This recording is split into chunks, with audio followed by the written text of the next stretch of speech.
최근 일본 온천 여행을 떠났다가 숨진 한국인이 3명이나 된다는 소식이 화제입니다. 보도에 따르면 설 연휴 기간 일본 홋카이도로 패키지 여행을 떠난 70대 남성 이모 씨가 온천 욕을 하다가 숨졌습니다. 그런데 이 씨처럼 일본 무비자 입국이 허용된 지난해 10월부터 규슈 베푸와 홋카이도, 삿포로 등에서 3명이 숨진 걸로 전해졌는데요. 고령인 이들은 차가운 공간에서 따뜻한 공간으로 이동할 때 혈압이 급 하강해 뇌졸중이나 심근경색으로 이어지는 히트쇼크 증상으로 사망했다는 소식이었습니다. 심지어 지난해 이로 인한 사망자가 2만 명을 넘을 거라는 분석이 나오기도 했는데요. 그래서 전문의에게 정말 이런 게 있는지 물어봤습니다.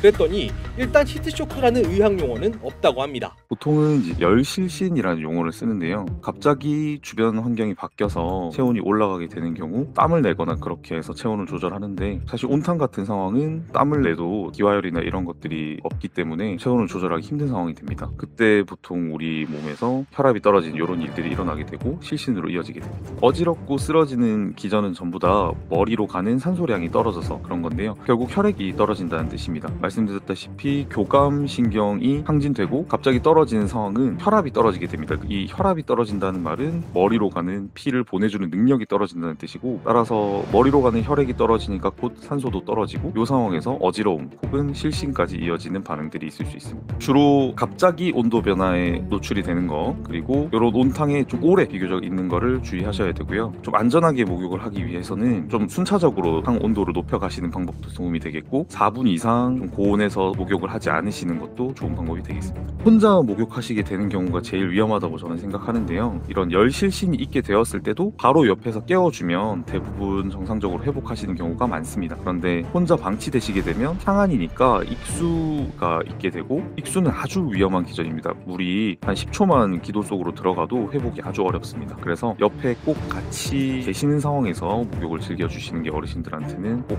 좋을 것 같습니다.